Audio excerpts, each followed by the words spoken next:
Folks, welcome into a new episode of the Crowd Distance Podcast presented by Trainwreck Sports. Wake here with Jake Micah. It is a beautiful day to be a Bills fan because Zach Moss is no longer a Buffalo Bill, but we'll get into that in just a sec. First, I do need to shout out the sponsors of this show, Outlet Liquor, the place to buy a case, whether it's wine, spirits, you name it. Loganberry Seltzers, I know they got that over there too. Outlet Liquor is the place to buy a case. What is your outlet? Our outlet is this program that you have decided to tune into on this fine Tuesday evening. The NFL trade deadline has come and passed 3 hours and 22 minutes ago, and Nyheim Hines is a Buffalo Bill. And I have an analogy that I made up right now because I ate dinner about 5 minutes before we got onto the show, and I'm still not done. I had the hiccups right before we started recording, but I do have here the little bit of a burger that I made before that I'm still going to eat. But before I continue eating this burger, I think Nyheim Hines is like a pretzel bun because, yes, the running back is – there are a lot of running backs out there. Lots of running backs get the job done, but very few running backs elevate an offense the way that someone like Nyheim Hines or a pretzel burger can elevate the burger that it is a part of. Just Nyheim Hines, the things that he is going to do for this offense are astronomical. Jake Micah, I haven't even heard you talk because I'm just excited about my favorite Colts running back being a part of the Buffalo Bills now.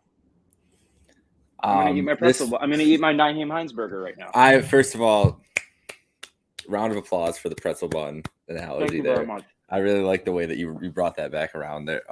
It's just well done. Just well done. You're professional. Trader Joe's. Trader Joe's. No, Aldi's. Aldi's for the win. Oh, you can't go wrong with Aldi.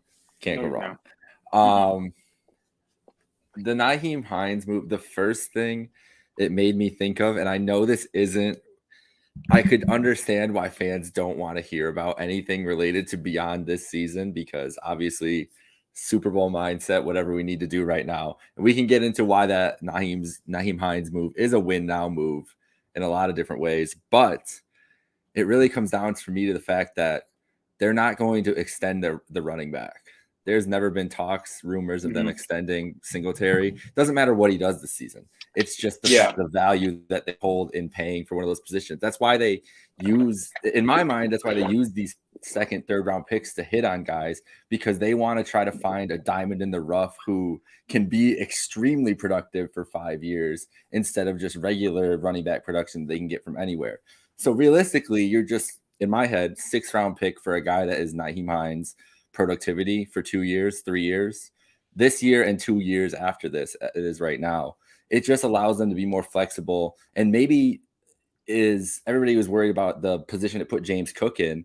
Maybe it's the biggest recommendation of James Cook or the biggest the best sign that we've seen of their faith in him is that fact because we know that Singletary is not going to get re-signed. And no one wants to think about that because it's way too far down the road. And Singletary is going to be a humongous part to the rest of the season and he's Sunday been very good. The Packers. Yeah, he's been awesome. And it's no hate against him. It's just it's written in the tea leaves of what they're going to do with the roster construction.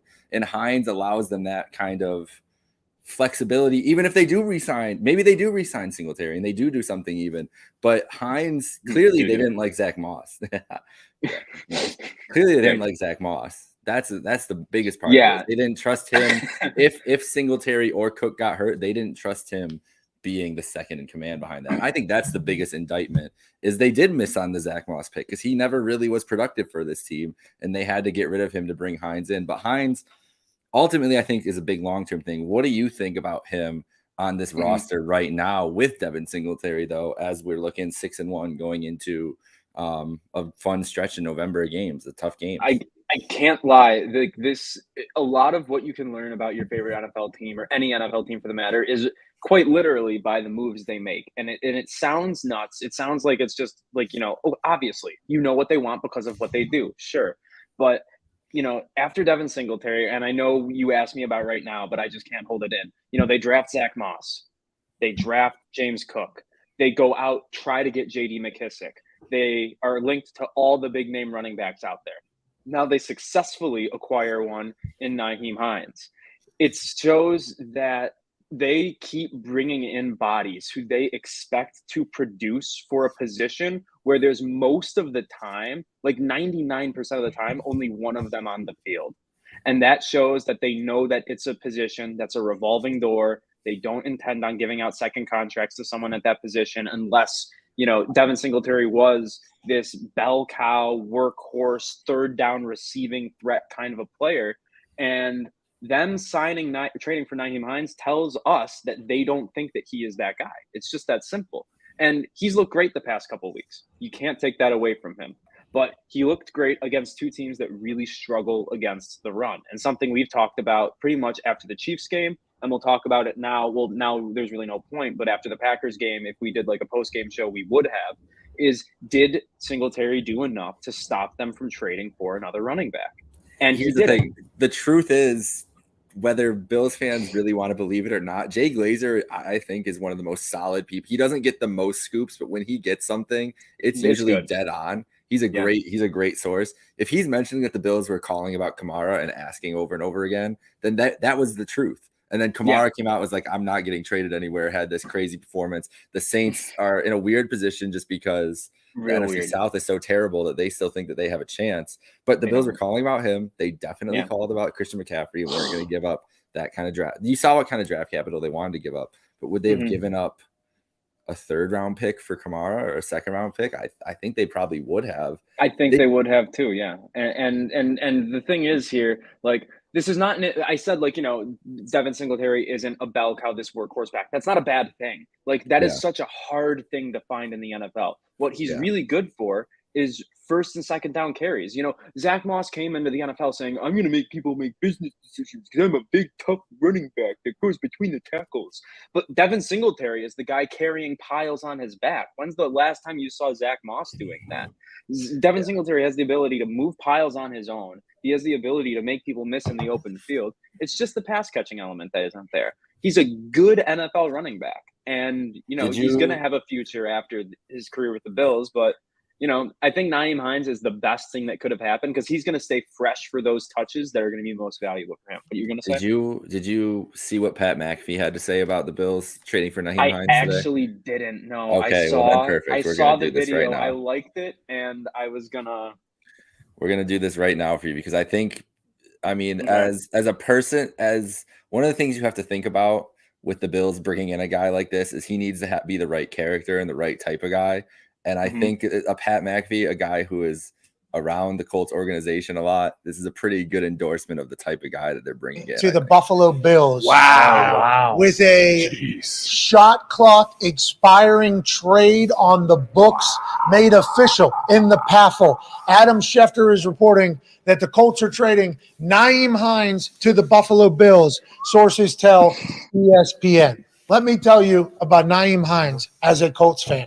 Let me tell you about a guy who's going to be beloved by Bills Mafia. He's incredible in the community. He's fucking explosive. He actually says before he returns punts, if I die, I die. He has that type of mentality, is that type of mindset. He has the capability of doing a round off back McTwist flip thing in full pads. He seems to be incredibly durable. He has the ability to be a slot wide receiver, a scat back, and he can fucking hit it and get it. He just hasn't had as many opportunities because Jonathan Taylor was here and there was a full stable in the backfield 2 years ago whenever he was good. We did pay Nyheim Hines. All right. Yeah. That's his ringing endorsement as if I die, I die. It's a great touch. Apparently he does a lot for the community in Indianapolis as well. Something that is obviously huge to this Buffalo Bills team and everything else. Yeah. Everything you could want to hear about the guy is right there, and definitely about the opportunities, because now being behind, Jonathan Taylor has had untimely injuries. Didn't he just get hurt a couple weeks ago? Was supposed to start.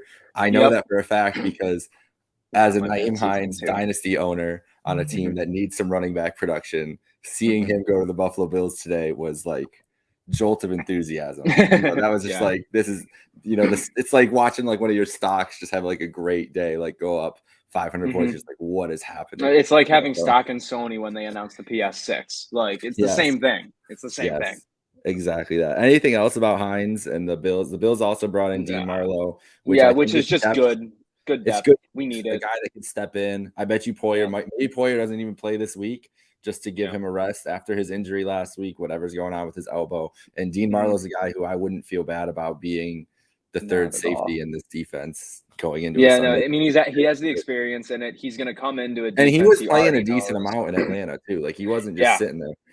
No, and Atlanta fans liked him. A lot of them were like, "Wow, we had this guy for a half a season, and we already lost him to the team he came from." Like, I saw Atlanta Jordan fans Phillips too. Literally, like Atlanta fans weren't thrilled about the trade, only getting a 7th round pick back in return. Yeah. But I mean, when he's a Bill now. Fuck it, I don't care. Suck it, Atlanta fans. Also suck it, Packers fans, because I mean the Bills. That game was much closer than it could have been. It should have been a shit pumping or a clowning, a thwomping, if you will. It was not, and that's okay. It was Josh Allen trying to run up the score that made us think maybe this game gets in trouble. It seemed like he was just, he started to trust himself a little too much. Those interceptions were shades of rookie Josh Allen again, which is something we haven't been able to say all year. There is it's the term I think that I've heard Trent Dilfer coin the most on podcasts and when talking about quarterbacks, and it is arm arrogance. And there is nothing more arm arrogant than the first interception that Josh Allen threw. I've thrown that ball with Josh Allen in Madden so many times. I saw exactly what he was thinking, saw exactly what he was looking at. And he's done it before. He's done it before. Throw. That's the thing. But he didn't need to do it in that moment for one thing. But just doesn't need it. He hasn't really done those passes all year long. And he knew it. You could tell how pissed he was that interview right after the game. And I just wanted to reach out to Bills fans who were angry about this performance. Guys, if in our lifetime you can be mad about a 10-point win over the Green Bay Packers and the defending or back-to-back MVP Aaron Rodgers, then you're in an okay place. I promise you. There's a lot of teams. Can we talk about the Dolphins who everybody was freaking out about, which Dolphins got better today, adding Bradley Chubb, a guy that we assume that they'll re-sign. He's a big-time defensive end. Interesting that it's, as little brother in the division the Dolphins are right now, they bring in Von Miller's little brother to be the pass rusher again to get after the Bills. Okay, well, at least we know Von Miller knows every single thing that Bradley Chubb is going to try to do as a defensive end in his life. Because, I bet you that's the first call that Ken Dorsey called Von right away. It was like, hey, you got a game plan for him? Okay. So I feel pretty good about that in that sense. Did you see the BetMGM post that the odds for the Dolphins Super Bowl did not change a lick? They also added Jeff Wilson and shipped out Chase Edmonds, which is bizarre. I mean, I guess I think I saw the poll. That is now Mostert, former Niners running back, Jeff Wilson, former Niners running back. I tweeted that the Miami 49ers are in full effect now, and I stand by that. I mean, it really is. I think their offense definitely got a little better. I think Jeff Wilson is slightly better than Chase Edmonds. He has a more proven track record of production, but I also think if you throw Chase Edmonds into that 49ers offense every single year that Jeff Wilson Jr. was there, it's probably the same outcome. They're very similar players. So, I mean, good on the Dolphins on trading away draft picks when they know they're about to get some taken away. I mean, very smart GM-ery right there. Yeah, that was an interesting part of that move for sure. Yeah, I know. Yeah. But, I mean, I'm not going to say this doesn't move the needle. Like, there's an arrogance. We talk about Josh Allen's arm arrogance there for a second. There's a Bills fan arrogance going around right now, too, where we just think nothing can go wrong for this team. I mean, it took some freak shit. Like, it took, heat stroke degrees, weather down in Miami and just, every single Bills player running, cramping up on the way to the sideline and injuries galore on the defensive side of the football. But the fact of the matter is it was possible for the Bills to lose to the Dolphins because they did. And now the Dolphins it's an even swap for Edmonds and Jeff Wilson Jr. Sure, whatever. But it is a significant upgrade getting Bradley Chubb on that defense. I'm not going to say now, I think if they come here in the winter for a playoff game, Tua is not going to be able to do jack shit. Okay, I'm going to You stand need firm to- on that. I will start giving. I'm going to start giving Tua credit on behalf of somebody here around these parts, though, because when he has been healthy and on the field, He's and shocked me. He's not Mahomes. He's never going to be Allen. He's not going to be the physical talent of Herbert. But one of the biggest things, I'll bring back Trent Dilfer up again because I've listened to him a lot talk about quarterbacks, and Tua is a guy he spent a lot of time with. And it's the decision making that has always been the biggest thing. That's been Tua's biggest thing. He does have his arm is not crazy, but it's clearly got enough pop to make NFL. It's an NFL arm. It's not out of this world arm, but it's an NFL arm. But he is on another level. Decision making, that's always been the step ahead he's had over everybody, and he has the best complement of receivers in the league. Like Tyreek Hill is one of one. Tyreek Hill is I've been on this hill for so long. Tyreek Hill is one of one, and yes, Mahomes is amazing, and their offense is obviously still going to be efficient and everything else. But the play in the divisional game, the Tyreek touchdown is the one that is worse because there's nobody else in the NFL, I promise you, in the league that can make that touchdown happen except Tyreek Hill and maybe Jalen Waddle, but I don't think so. I think it's really Tyreek and nothing else. And so to have that guy on your roster with a quarterback who's decisive and can place throws in good spots, they've been set up. That I really like what they have with them. Do I think that they're a threat to the Bills when it comes to that time?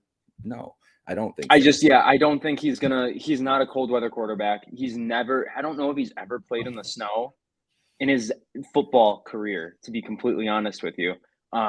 But you give all these compliments to Tua, and they're due. They're very due. But I think, and this goes back to my Miami 49ers point, my pro comp to him coming out of Bama was Jimmy Garoppolo.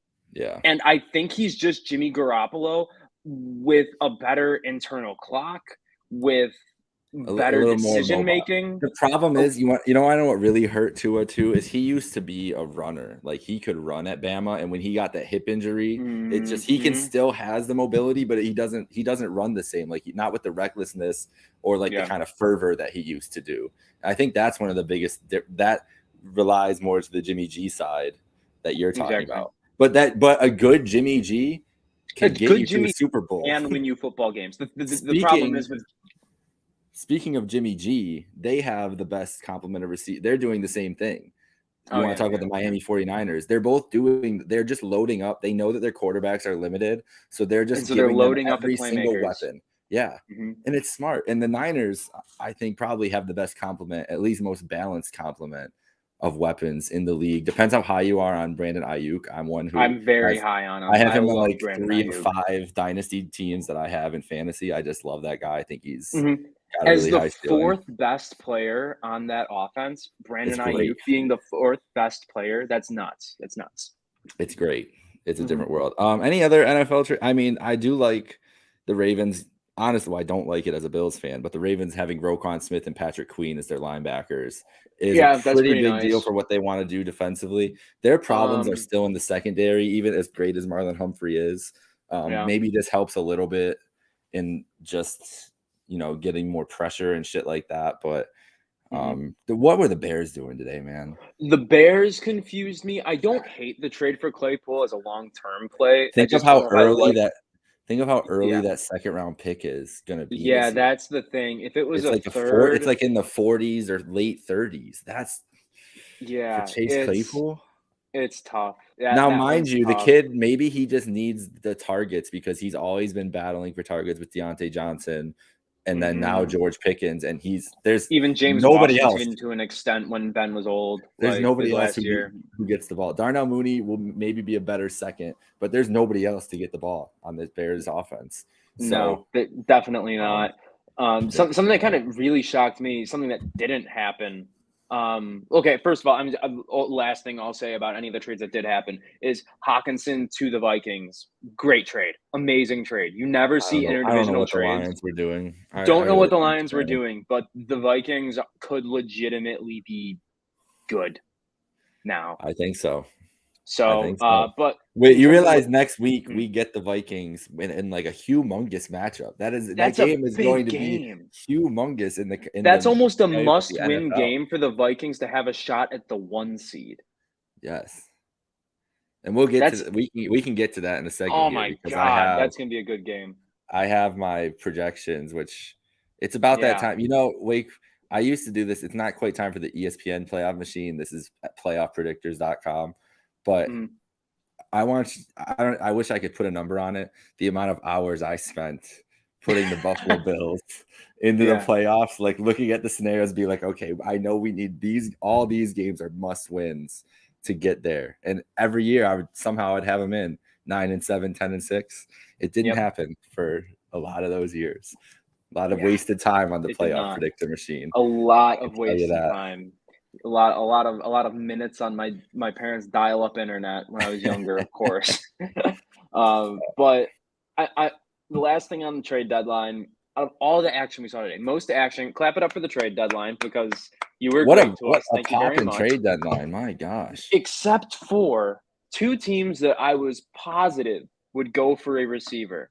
The Packers, who I really knew they wouldn't. I knew they weren't going to. They still think they're on Odell. They do think they're on Odell, but they're absolutely not. But the Cincinnati Bengals. Did you hear the rumor about Odell coming out of his talks with the Rams, though? Is that he apparently wants a large deal. That might not happen here. Deal. But if nobody is going to do it, then it's like, why not go to Buffalo, right? Exactly. Yeah. So if the Rams aren't going to do it, which understandably, the Rams have way too many high contracts. They're not going to pay another receiver. There's no way. If they do it, I will join the cap isn't real QAnon forums. I will. The Packers are really the only team that make a lot of sense. Maybe the Ravens, but the Ravens probably don't even know if they want to pay Lamar. What about the Bengals? But are they going to pay him an extensive contract? They got Chase and Higgins coming up on deals. Oh no. I don't know if there's a single team that does pay him an extensive contract. Well, if that's the case, then I think he's going to Buffalo. Yeah. So I think it's exactly. If that's the case, then I think it's the Rams trying to consider it because they're desperate. The Packers are probably in there. Apparently, the Niners. That's actually from the McAfee show earlier. Shefty mentioned about the Niners that he thought that move would make a lot of sense, and Shefty is really in with the Niners and knows them talks to Shanahan all the time and such. So, I mean, that might be an occasion where we're just talking about the weapons they had, and he's looking at it like that. Be like, I'll never be more open in this offense. I still think that the Bills are the favorite in this, but if he does want a longer term deal, then the Packers become a different team in this to me. If he wants a long-term deal with a lot of money from a team that really needs a number one wide receiver, I hate to say it, but he might be catching passes from Zach Wilson. Yeah. I hate to say it. I don't. Not that it would really make a difference to us, but he could be catching passes from Zach Wilson by the end of it. Imagine that. Like all those Twitter, anytime the Bills do anything, those eyeball emojis, every single tweet, the New York Jets social media team will compile them and they'll go across the screen diagonally and they'll come at you and they'll be opaque and then they'll be right up in front of your face. And then it'll be like some psych gif and then boom, he's a Jet now. I don't know. I don't think it would happen there. No. Maybe I think it's Bills. I really think it's Bills, the Bills, Niners, Packers, Rams. I think those are the teams involved. All I'm going to say is it stinks, I tells you. It stinks. That's all I can say. What do you want to get into here? Do you want to do the predictions, my playoff predictions? Anything else on the Packers game? Okay. Do you have a take from the Packers game? Because I feel like we already summed it up. Is the Bills still put up 27 points on a pretty Here's my good take. defense? Here's my take. Yeah. And it's something I'm looking at for this game coming up this week. Because I might pick this game to be pretty close this week, to be honest. I feel like where the level of sloppiness from the offense was in the second half, I don't think it's a trend, but I do think that the Jets defense, I'm looking at it just purely from the Jets side, who just got embarrassed by the Patriots. Are they going to have another bad performance? We haven't really seen that from them this year. I just think this game might be trickier than usual. And the one reason is because of the way that the Packers would be able to run the ball on the Bills defense, whether it was situationally or just because the Bills defense, like Von Miller said in the postgame, he's like, why y'all pass it? Like we thought they were going to be passing the whole second half. So maybe it was personnel and everything else, but the Jets are just going to want to run the shit out of the ball with Michael Carter.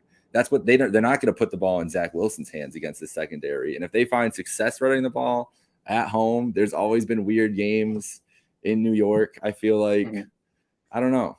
That's the one thing I'm worried about is if the running the ball and getting pressure on this line. And because really, if you look at it, the Packers defense, you got to give them credit for what they did to Josh. Like they played really solid, and they've been a pretty decent defense all year long. So it's just another interesting team. They should beat them. They should beat them handily. But I think Josh is going to. I'm going to equate it to. One time when I was younger, I remember my big brother was playing soccer and I was the ball boy, and he didn't have a particularly great game. And the next day we were playing soccer in the yard and he was rocketing balls at my face. Nice. And I couldn't do a single thing about it because he was big brother, and I just had to lay down on the ground and let him kick the shit out of me, basically. And that's what is going to happen because Josh Allen did not have a fantastic game against the Packers in a game that really mattered. And now he's going to go play little brother in the yard next Sunday. And that's exactly what it's going to be. Nyheim Hines, anytime touchdown? No, I'm going first. I'm ripping it. Oh, ripping okay, first. Ripping it. Yeah, no. Let's just do both. The Bills have a way of making statements. You know, yes, they do. Like you can kind of feel it. Like they're a very key team in that way, I believe. Yeah, they pick their moments. They give guys a time and a reason to shine when it makes sense. And like, it feels like something that makes sense to happen. Like I think Ken Dorsey's going to try to script that up. I really do. Nyheim Hines is guaranteed one red zone target against the Jets on the first drive of the game. Yeah. So I love that bet. If I'm taking anything away from the Packers game, it's that sure, our run defense wasn't fantastic. However, we play well against a specific style of running back. And I think that's what McDermott really wants, is being good in the trenches, you know, up against these ground and pound Zach Moss type of guys like A.J. Dillon. But when it comes to someone who's a lot more agile, the Bills are not a good tackling defense. Like they're missing a lot of tackles the past few weeks. The first 3 weeks they had some really good numbers on missed tackles. In fact, I had them written down in some notes app in my computer here. And I can't remember, but the first 3 weeks of the season they had 6, 3, and 3 missed tackles. The next 3 they had 12, 7, and 10.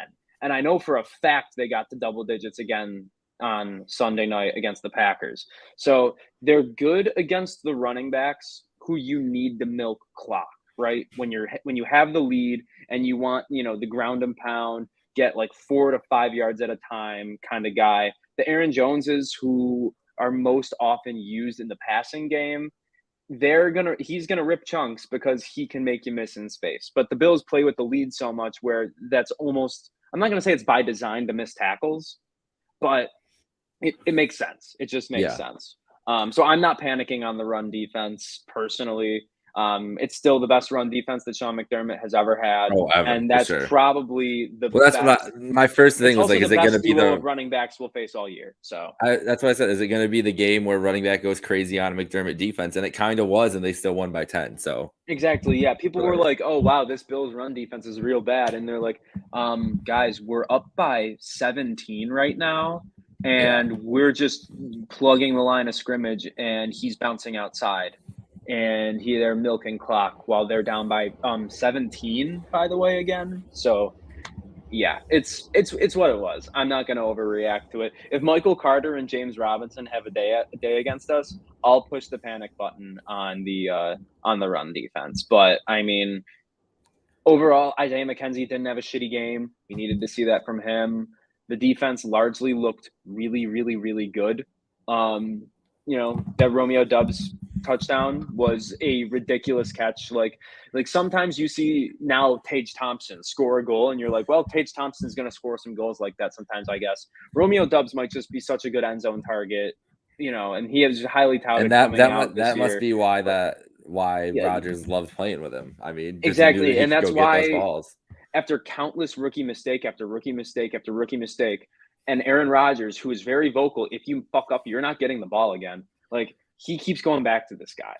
Yeah, Mainly because he definitely. has to, but he does. He could dump it off to Aaron Jones every single play if he wanted, and it would probably go just as well. Agreed. But Sunday Night Football, there really wasn't much to recap, honestly, unless we're ignorant, which very well could be the case. I brought my Definitely the Fire case. Stick remote It in was here fine. and I don't have a TV in here. And now my girlfriend probably I can't do watch that. TV because I stole this. So I do that a lot. Yeah, that's It was fine. fun. It was, and I don't want to take it for granted. It was awesome seeing the crowd there, but it's a game that we're going to see a lot in our future now coming forward. And they handled their business in the moment. And Josh didn't play. Josh played a B- game, and they still won by 10 against one of the greatest quarterbacks of all time. I mean, it's fine. Like it was a great game. They had a lackluster second half, and it's something for Sean McDermott to yell at him about this week, which is probably good. Exactly. Yeah, and this is a team that rarely repeats the same mistake twice. So it's just because of how they're coached. Sean McDermott, Leslie Frazier, defense is going to be fine. Let's relax about it. And Trey White's going to come back this week. So that's true. Let's news. fucking relax. All right, hit me with what you got for playoffs, because I'm very interested to see how you have it shaken out. I decided that I'm gonna do this now after every week, and I'll just update it myself because I can save. I don't know. I figured out this website today, and it's gonna be fun for me to keep track of, and we'll see what it changes out and how close we get to here. But This is the AFC side. The Bills 15-2. That last loss is to New England's last. Yeah. What are you up to? All good. I just took the banner off of there because I couldn't see the Bills being up there at 15-2, which is beautiful. Yeah. Who's their loss? So the Bills, that is the last game of the season against the New England Patriots. Fair. Nobody playing in that game. So that's where I have their loss. I've said 15-2 for a long time. I think this pretty much the interesting thing how this ended up was very intrigued to see that I ended up with Tennessee above Baltimore. But if you go back and if I would go back and go look at the games, the AFC North have pretty high on, especially with the way the Browns have played recently. Yeah. And even the Browns' losses have been very close. And regardless of what you think about Deshaun and anything else, him coming back in week 11, if they're fourth in expected yards per attempt right now in the league in offense. Yeah. Nick Chubb is going to win the rushing title and have a historic season, honestly, this year. So they're a pretty dangerous team, but I still have them missing the playoffs, as you can see there. I really think Chargers, Bengals, Dolphins. I was really kind of happy to see that end up the way it looks. I think they're all about that 10-7, 9-8 range, and they should be the wild card teams. As you can see with this AFC, though, stark drop off after the Jets and Patriots. Yeah, that's astonishing. It's kind of weird that way, but I feel like that's kind of feels appropriate, like at the bottom. Yeah, you got Sam Ehlinger. The Jets are at least well coached and their defense is going to keep them competitive. And they have a really easy schedule going. Like they still play the Jags, they still play the Texans. I think like they have a really easy schedule the rest of the way. And same with the Patriots. The Patriots are going to be beat up on bad teams. Maybe upset a couple teams in there, but this feels like the way the AFC is going to shake out. And think of that wild card round. We have Tyreek returning to Kansas City. No big deal there. Tennessee, Cincinnati, which is an interesting rematch of last year's divisional round. And then Herbert versus Lamar in round That's one good, there. yeah. So that's where I'm at this week. So, okay. Initial reactions here. I don't know what the Chiefs' schedule looks like, but I can foresee them losing more than 3 games. But they are still the. I think I had them losing a game. I think I have them losing to the Chargers. That's their only other loss coming up. That's fair. And there are some games there. They have the Rams on the schedule. They have the Titans this week, which is a potential loss that there. Could be. Yeah, the Bengals, I think, is better than Yeah, Titans don't stink. I fucking hate the Titans. So the only thing about all this that I would push back on at all is I think there's a realistic possibility the Chargers miss the playoffs. And it's not Herbert's fault. His ribs are literally it's like a xylophone, but it only has one string. And Yeah. so the rest of the keys are just kind of dangling there. Yeah. Those are both rib cages on Justin Herbert right now. They were definitely the team that I felt the worst about seeing in there. I think that, I mean, they end up the 5 seed just through whatever tiebreakers. Through tiebreakers, which is nuts. Like, yeah. But I think that I would pick Cincinnati or Miami in a game against the Chargers. And that's why the Browns really interest me there. And that Browns Chargers game is going to come back so huge where they miss a kick at the end. And I mean, that could be the difference between it. Think of that. If that one game is different, the Browns are in that 5 seed playing against Baltimore there in the wild card round. So I do think the team we need to look out for, though, and start thinking about more is the Browns. I would agree. Just because if Deshaun comes back and is 85% of what Deshaun Watson was with the offense they have right now, Amari Cooper is playing out of his mind. He looks good when he's not throwing the football. Let's go to here's my NFC though. We'll wrap up with that. I've got the Eagles and the Cowboys. I think we're gonna pop off 4 more games. I know. Well, I see. This is why I wish I would have marked something off. I have them against the Bills losing.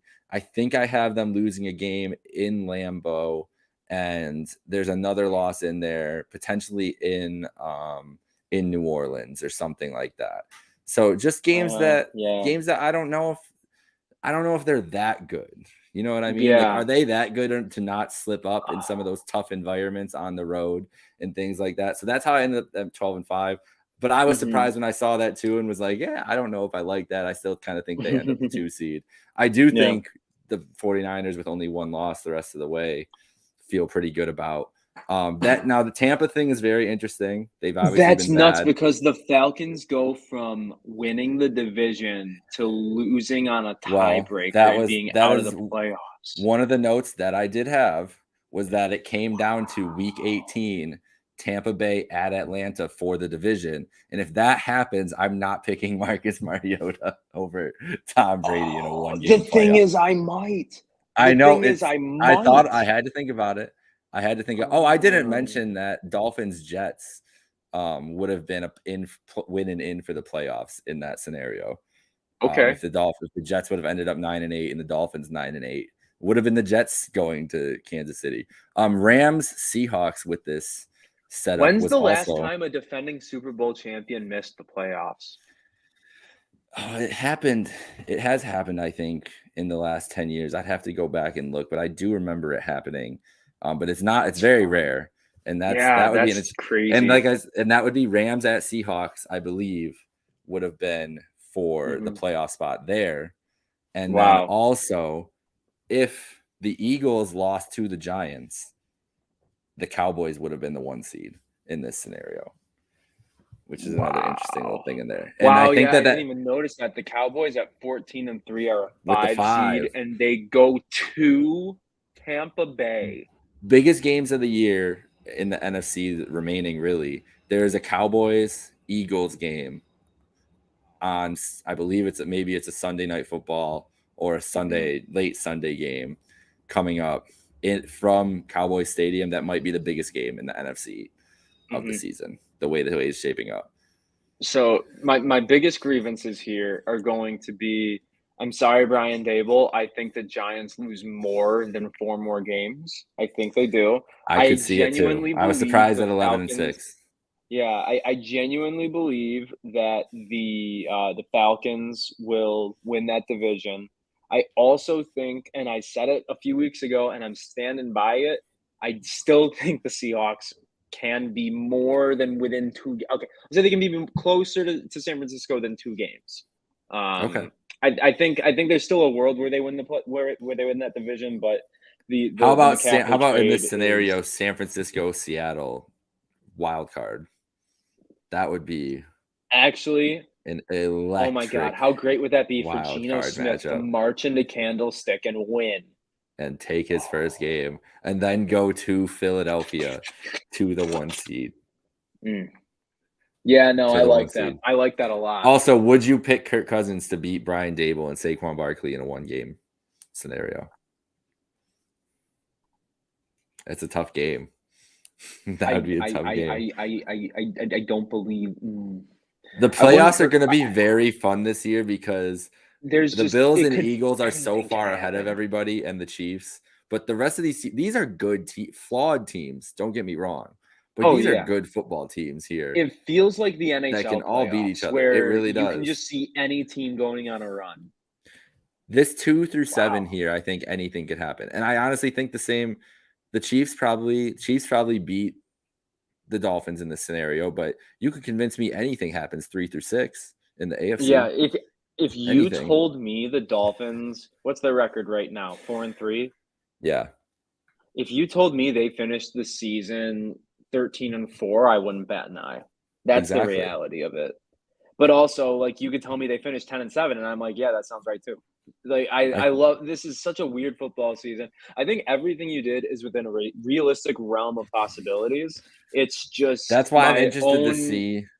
Yeah. I'm interested to see if I keep doing it, what changes every week or what doesn't change every week. Because I try to be consistent throughout the year, like on my takes on who I think is going to make the playoffs and everything else. Yeah. That looks about what I would have said. Besides, I definitely didn't have the Giants or Seahawks on the NFC side as a good team, but I did like the Niners going into the year.